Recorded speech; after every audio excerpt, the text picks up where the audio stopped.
minha galera, vamos aí fazer a correção, né, irada, a resolução irada da prova da UDESC 2019-1.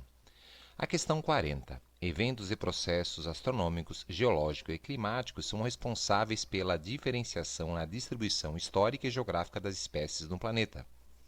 Sendo assim, assinale a alternativa que justifica a distribuição histórica e geográfica das espécies na Terra. A letra A. O isolamento geográfico da Austrália não foi suficiente para fazer surgir ali espécies de mamíferos que não são encontrados em outros continentes. Meu querido, você deve ter ouvido, né, que nós temos várias espécies na Austrália que não existem em lugar nenhum do planeta.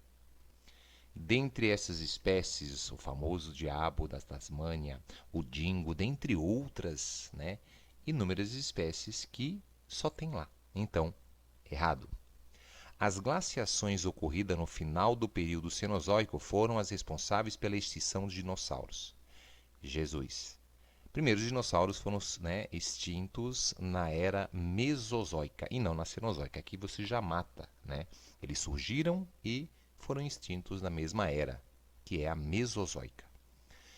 Na transição do período Mesozoico para Cenozoico, o impacto de um meteoroide com a superfície terrestre provocou a extinção de animais como a preguiça gigante, o tigre dente de sabre e o mamute. Bom, primeiro, né? O que é um meteoroide, Marcelo? Existe diferença de meteoroide, meteoro e meteorito. Então, meteoroide é o grande bloco rochoso que desprendeu de um asteroide. Quando ele entra no nosso planeta, né, esse choque ele dá origem a um meteoro, e quando ele chega na superfície, ele é o meteorito. Sobre a extinção dessas espécies que estão falando, por exemplo, tigre, dente de sabre, né? Se ele está querendo falar, galera, há 250 milhões de anos atrás, que começa a Mesozoica, e a transição disso é há 65 milhões de anos atrás. Obviamente, né, essas espécies, muitas dessas espécies foram, né, viveram o período glacial da era Cenozoica. Então, está errada. A próxima. Animais como elefante, leão, girafa, existentes na África, mas não no Brasil. Pois quando esses animais surgiram, a placa sul-americana já havia se separado do Gondwana. Sim ou não? Sim, galera, essa é a correta. Nós temos elefante, leão e girafa na África. No Brasil não temos. Isso aconteceu porque, né, esse aqui foi unido um dia, na época do Gondwana, porém esses animais surgiram após a separação. Então, a letra correta aqui é a letra D. E a última, o surgimento do oxigênio na atmosfera não afetou a distribuição das bactérias anaeróbicas. Meu querido, quando o oxigênio vai surgir, né, que é a origem dele lá na era pré-cambriana, ela está associada, né, a fragmentos de cometas que vai dar origem à água. Assim, é uma série, uma longa história para contar para você. Mas, obviamente, que isso deu a possibilidade não apenas da distribuição, como o surgimento de novas espécies. Beleza? Então, letra D. Vamos então resolver a questão 41. No dia 2 de setembro de 2018, um grande incêndio destruiu o Museu Nacional, no Rio de Janeiro. Entre os objetos expostos estava o crânio de uma mulher nominada Luzia. Assinale a alternativa correta em relação à importância científica desse crânio arqueológico. Luzia era o mais antigo crânio humano das Américas. Sim ou sim? Sim, galera, tá? Foi encontrado em Minas Gerais, né? E esse nome ele foi dado, né, meio que uma homenagem para fazer uma comparação, uma semelhança ao mais antigo que existe, que é o Lucy, que foi encontrado na Etiópia. E aí a data desse é de 3 milhões e 500 mil. Esse aqui tem uma data de cerca, né, de 12 mil anos, 12.500 anos. Tá? Então ele sugeria um povoamento no continente anterior à migração ocorrida pelo Estreito de Bering, há 11.500 anos. Sim, galera, tá? Essa é a frase correta. Essa questão a gente aponta a uma questão muito difícil, uma questão que não tenha muita relação com geografia, são aspectos que são trabalhados mais em biologia, né? Então, uma questão muito infeliz, a gente tem que fazer esse comentário, essa crítica. Eu defendo muito a prova da UDESC, mas essa foi uma questão muito infeliz, né? Que ela não são assuntos que não são trabalhados, não são debatidos em geografia com os alunos do ensino médio. infelicidade. Vamos lá. Mas essa era a correta. Vamos à próxima, como é que você conseguiria salvar essa questão, né? Então ele fala que é um elo perdido necessário entre a evolução do Australopithecus e o Homo sapiens. Galera, aqui é um intervalo gigantesco, né? Então não teria como isso acontecer, né?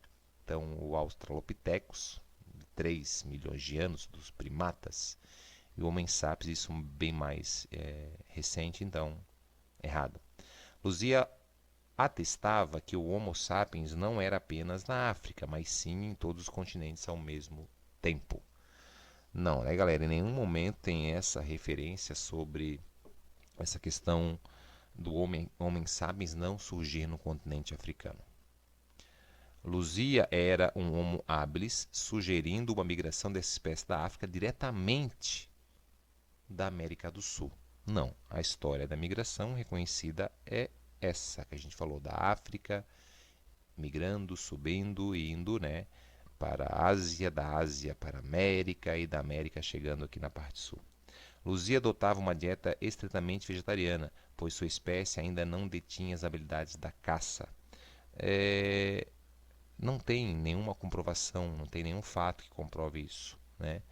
Mas essas espécies, elas sim eram, né, carnívoras bastante. Então isso é o dado, uma característica, né, que é dos ancestrais também da espécie, como Homo sapiens e outras Australopithecus. E como eu falei para vocês, uma questão difícil que não é estudada na geografia a fundo esses detalhes. E sim, na biologia, ainda falar para vocês, no ensino superior, nem no ensino básico. Uma questão muito infeliz por parte da UDESC, o gabarito letra A. Bom, minha galera querida, vamos fazer a correção da questão 42. Relembrando para você que a gente sempre afirma que Cerrado é um dos biomas que mais aparecem nas provas vestibulares do Brasil inteiro. Vamos lá, o bioma do Cerrado foi bastante destruído devido a atividades agropastoris. Ele fala sobre isso, né? Então vamos lá, seguindo a lógica. Analise as preposições. O Cerrado, ele tem um aspecto característico marcado por árvores geralmente tortuosas e espaçadas. Sim, sim. O cerrado é arbustivo, galhos retorcidos e ele é espaçado. Apesar dos aspectos xeromórficos no cerrado, não há escassez de água, mesmo nas estações mais secas. O cerrado brasileiro, em comparação com as savanas africanas, são úmidos, apesar da sazonalidade da umidade. Sim, então, xerófila, xeromórfico, é uma planta de clima desértico. Ali tem uma certa característica, porém, essa área do clima tropical semiúmido, que é um clima que chove todo ano, só que existe uma redução, uma escassez de chuva no inverno. Então, verdadeiro. O cerrado está presente nos estados de Minas Gerais, Mato Grosso, Bahia, Mato Grosso do Sul, Tocantins, Goiás, São Paulo e Paraná. Sim, galera, está em todos esses estados, beleza?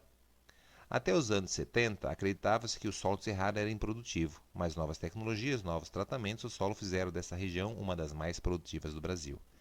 Sim, após a criação da Embrapa, com a correção do solo, que é um solo laterítico nessa região, nós temos aí até uma forte corrente migratória dos sulistas para esta área. E a última, incêndios no cerrado são a principal ameaça atualmente. É verdade, tá? Então nós temos as queimadas, que são típicas tanto na Amazônia como no Cerrado, ameaçam demais esse bioma, sendo classificado como um hotspots. Então, gabarito, todas corretas, letra E. Então, 43. A intolerância tem marcado as relações internacionais dos últimos anos. Um episódio chocou o mundo em 2018, quando os Estados Unidos tomaram medidas drásticas em relação a imigrantes ilegais na fronteira com o México. Essa política foi batizada pelo governo norte-americano de letra A. Então ele falava, né? American Way of Life. Não, né, galera? Isso aí era algo que foi difundido na época da Guerra Fria. Não tinha essa relação à política de um filho, e sim ao modo, né, norte-americano que era propagado através dos filmes, essa cultura, estilo de vida dos Estados Unidos. Letra B. Tolerância zero. Sim, a tolerância zero, onde várias crianças foram presas, né, mantidas ali em locais segregados enquanto seus pais estavam lá para serem exilados. Isso gerou um impacto no mundo inteiro. Aí a próxima, né, política de um filho só. Isso é um programa que foi durante o tempo na China, né? Os demais nomes que não têm nenhuma relação, né? Não vou nem falar que meu inglês aqui é jamaicano. Wiz, come, Wiz, go. What goes around comes around. Vocês gostaram do inglês, né? Resposta letra B. Questão 44. A capital de Santa Catarina, Florianópolis, é o centro administrativo político do Estado, onde se localizam o Palácio do Governo, a Assembleia Legislativa, o Tribunal de Justiça e outros órgãos públicos. Analise as proposições sobre esta capital. A cidade está dividida em duas partes, ilha e continente. Sim, nós temos a parte da ilha, né, que temos ali a ilha de Santa Catarina, é o nome assim dado, que temos várias praias, vários bairros, inclusive o centro fica na ilha. E o continente com outros bairros, destaque para Coqueiros, Estreito, Capoeiras. Então, correta. A2. A parte insular, o relevo é acidentado e no litoral é recortado. Bom, a ilha, sim, né? Formação geológica antiga da era pré-cambriana, é um relevo, sim, acidentado. E o litoral é bem recortado ali, né? Com algumas enseadas, baías, mas no caso ali, se percebe onde tem a ponte, né? Ele é bem, sim, recortado. Antes dos colonizadores, a ilha era habitada pelos índios carijós. Sim, galera, né? Os carijós, que são, né, de origem guarani. Até tem uma reserva denominada, indo para o norte da ilha, que é a reserva dos carijós. A4. Em 1884, a cidade passou a chamar Florianópolis em homenagem ao segundo presidente da República do Brasil, o Marechal Floriano Peixoto. Verdadeiro. Se chamava de Desterro antes. 5. Gonçalo Coelho, navegador português, aportou nesta localidade em 1503 e o primeiro nome da ilha foi Ilha dos Patos, devido à grande quantidade desta ave. Verdadeiro, galera. Beleza?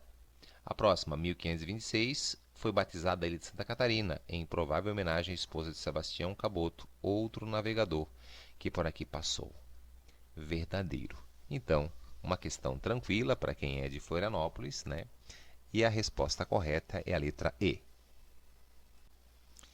45. Diversos estudiosos têm atribuído o atual estágio de consolidação do espaço mundial economicamente globalizado aos avanços científicos e tecnológicos. A integração efetiva entre ciência, tecnologia e produção teve início em meados do século XX.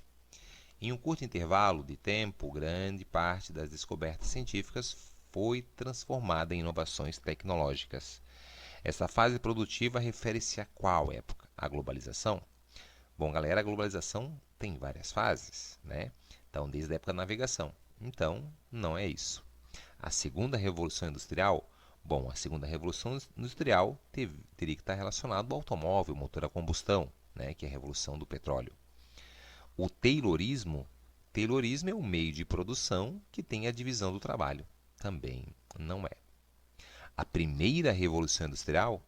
Não, né, galera? A primeira revolução industrial, ela está ligada, tem algum contexto falando de carvão mineral, máquina a vapor, e não é isso que está falando. Então, sobrou a letra E como a correta, que é a terceira revolução, conhecida como Revolução Técnico-Científica, a Revolução da Robótica. Beleza? Então, letra E. Questão 46. Observe o climograma de Florianópolis, beleza? Você consegue ver aqui as chuvas e a linha a temperatura. Vamos lá. A maior ocorrência de precipitação entre os meses de janeiro e março em Florianópolis é consequência da atuação da massa tropical atlântica.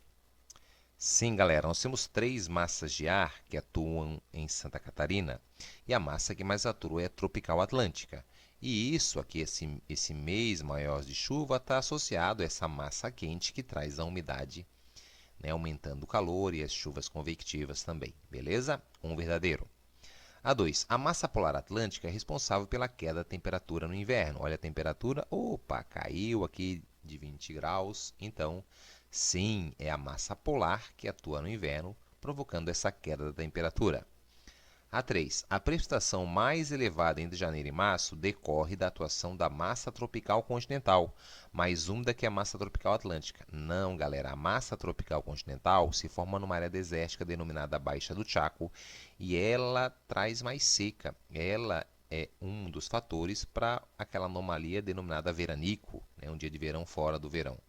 é a tropical atlântica quente e úmida. Essa é quente e seca. A 3 está errada. E a última, em Florianópolis as chuvas são bem distribuídas, porque as massas de ar que atuam são, no verão é a MTA e no inverno MPA. Ambas são úmidas. Sim, né? A MPA, na verdade, os climatologistas falam que elas são frias, né? E podendo ser seca barra úmida dependendo da sua intensidade, porém elas jogam sim umidade. Então, a resposta correta, letra A. Questão 47. A crosta terrestre é constituída por 7 grandes placas tectônicas e outras menores. Na zona de encontro entre as duas placas divergentes, o magma aflora lentamente, formando ao longo de milhares de anos uma cadeia montanhosa denominada dorsal. A dorsal oceânica, beleza? É o caso, então a primeira palavra aqui, ó, dorsal. Você vai ficar na dúvida entre as duas. É o caso das placas sul-americana e africana, cujo contato se dá no meio do oceano. Olha, galera, América do Sul e África. Tu sabe que aqui vai ser o Atlântico, não é isso? Então também a gente eliminaria aqui, ó. Opa! E agora, formando a dorsal atlântica. Questão muito fácil, letra D. Cordilheira do Himalaia é do outro lado, né, da América do Sul. Questão fácil, 47, letra D de dado. Vamos à questão 48, galera. Analise as proposições sobre os tipos de migração frequente do cotidiano da sociedade brasileira. A migração pendular é aquela em que o trabalhador muda de cidade dentro de uma região metropolitana, principalmente da cidade principal para outra. E aí? Não, né, galera? A migração acontece de forma contrária, da cidade periférica para a cidade principal. A cidade principal tem as maiores ofertas de emprego, porém o imóvel é caro, então a migração se dá da cidade periférica para a principal e retorna, né, para a cidade dormitório. Então a 1, errada. A 2. A migração sazonal é aquela que os imigrantes permanecem fora do seu local de origem durante um determinado tempo. Sim, sim, é na época do ano. Em geral, a trabalho. Também a trabalho e a turismo. E depois retornam para o seu lugar de origem e ficam à espera de uma nova oportunidade. Verdadeiro. A 2, verdadeira. Na migração intrametropolitana, o trabalhador reside em uma cidade de uma região metropolitana e se desloca diariamente até a cidade principal, a cidade vizinha, para trabalhar e estudar. Galera, essa é a migração pendular. Então, aqui, errada. A 4, então, vai estar correto. E aí você viu que o gabarito é E. Migração cidade-cidade caracteriza-se pelo fluxo de pessoas entre cidades diferentes em busca de melhores condições. Sim, eu saio de uma cidade e vou para outra cidade, que é o principal motivo da migração, em busca de melhores condições de vida. Então, A2 e A4, gabarito, letra E. Vamos lá, minha galera, questão 49. Maria, Carlos e Marcelo, vou destacar Marcelo porque é um nome muito bonito. São amigos que vivem em países diferentes. A cidade onde vive Maria é localizada a 150 graus leste de Greenwich. Então a gente faz como? A gente traça aqui o Greenwich, que é o 0 grau, e vai traçar uma linha aqui. E qual é então o primeiro? Primeiro é a Maria. Maria está, ó, 150. Vamos botar aqui é o 150 graus leste de Greenwich, beleza? Aqui está ela. Carlos reside em uma cidade que encontra-se 45 oeste da Maria. Então, 45 oeste é para a esquerda. 150 menos 45, pum, beleza? É a segunda cidade, vai dar 105 leste. Porque ele está, galera, a 45 oeste, 45 à esquerda. Então, ainda, né, no mesmo lado. Então, esse intervalo é de 45, é esse que ele pede. E Marcelo está a 10 leste de Greenwich. Marcelo, aqui, 10 leste de Greenwich. Então, a gente achou, bom, todos estão no lado leste. Considerando o meridiano inicial, qual é o meridiano inicial? Esse. Que horas? 18 horas. Vamos preencher. 18 horas. Do dia 5 de dezembro, hora legal. E o dia nas cidades de Maria e Carlos são qual, respectivamente? Primeiro, aqui é 18 horas, beleza? De 0 até 105, tu lembra que cada 15 graus que é um fuso, é igual ao que, Marcelo? É igual a 1 hora. Olha que fácil. 0 até 150, né? Se você pegar 150 e dividir por 15, vamos começar por esse, que é o mais fácil. 150 eu dividi por 15, Marcelo, por que 15? Que cada um fuso é 15 graus. Se esse está no 150, eu chego aqui a 10 horas de diferença. Então, se aqui é 18, aqui é 10 horas a mais, né? Porque está para a direita. 18, olha lá, 18. Qual é a diferença? É 10. É mais. Daria quanto? 28. Existe 28 horas, gente? Não. Qual é o máximo? 24. Então, o máximo é 24. Quantas horas eu passei desse dia? Eu mudei o dia. Muito bem. 4 horas. Então, eu sei que o, esse ponto, o 150, que é a Maria, ela está a 4 horas do próximo dia. Se isso aqui aconteceu no dia 18, não é isso? Às 25, então aqui eu sei que é dia, né, 6, né, a que hora? De dezembro, a 4 horas, né, da manhã. Beleza? Então vamos lá. Qual resposta diz que primeiro é Maria? 4 horas da manhã. Beleza? Do dia 6. Essa diz, diz. Essa diz, diz. Essa diz 4 horas, dia 5. Exclui. 18 horas. Exclui. Exclui. Então já sei que é essa ou essa. A Maria eu já sei. O próximo ponto é 1 hora do dia 6 de dezembro. Então, quem que é o segundo? É o Carlos. Quem é o Carlos? É esse aqui, ó. Esse é o do Carlos, tá? Então, isso aqui é 4 horas. Pensa bem. Eu tenho um intervalo de 45 entre 2. Aí tu faz a conta. 45 dividido por 15. Dá quanto, galera? 45 dividido por 15. Muito bem. Dá 3. Não é isso? Dá 3. Então, é 3 horas de diferença. Essa aqui é 4, para a esquerda é menos. 4 menos 3, 1 hora. Então, aqui, 1 hora ainda do dia 6. As suas respostas são iguais. 1 hora do dia 6, 1 hora do dia 6, né? Então, não adiantou muita coisa aqui. Agora que eu vou matar pau para saber. Que é esse ponto. Beleza? Para esse ponto, é muito mais fácil você usar aqui, olha. Aqui está no 0, não tá? Vai mudar o horário aqui quando chegar no 15, galera. Não é isso? Quando chegar no 15. Está no 10. Então, é o mesmo horário. É 18. Olha a outra resposta. É 8. Se ele está indo para a direita, era mais. Então, o gabarito aqui, questão fácil, letra B. Vamos à última questão, então, galera. Sementes, insetos, flores significam riqueza e lucros estratosféricos para a indústria farmacêutica e de cosmético. De acordo com a estimativa do IBAMA, a biopirataria movimenta cerca de 60 bilhões todo ano no mundo, ocupando o terceiro lugar no rol de atividades ilegais mais lucrativas, perdendo para o tráfico de armas e drogas. Só o Brasil perde por baixo, cerca de 1 bilhão, essa é a estimativa. Vamos às frases.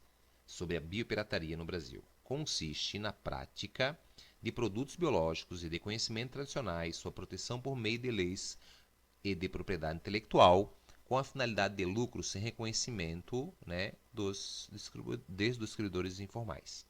Sim, galera, essa transferência, né, das espécies, de conhecimentos dos indígenas, isso é biopirataria, conserta. A 2. É considerado uma atividade legal e pouco lucrativa no cenário internacional. Meu querido, você não está falando em cima que é altamente lucrativa? Então, a 2 está errada. A megadiversidade biológica no Brasil, aliada à presença de comunidades indígenas e quilombolas, torna o país um alvo para ações de biopirataria. Sim, né, galera? Então, o contato com os indígenas, né, a toda essa biodiversidade, isso facilita e atrai muito, né, quem trabalha com esse contrabando de espécies e de conhecimentos. Então, a 3, correta. A 4. As ações de fiscalizações das fronteiras e o fortalecimento da legislação ambiental têm se mostrado eficaz. Não, né, galera? Se lá em cima está falando que o Brasil perde 1 bilhão, né? Por isso que eu digo, as duas ali estão muito fáceis, só pelo texto já eliminaria e chegaria no final. Exemplos de produto biopirateado inclui a copaíba, o cupuaçu, a andiroba, dentre outros inúmeros ervas medicinais, aves, o negócio é violento. E então, está correta e o gabarito dessa questão é a letra E. Meu querido, eu espero que você tenha detonado nessa prova, que se você fez ela após para ver, vê que não é difícil, mas sempre aparece uma questão nada a ver.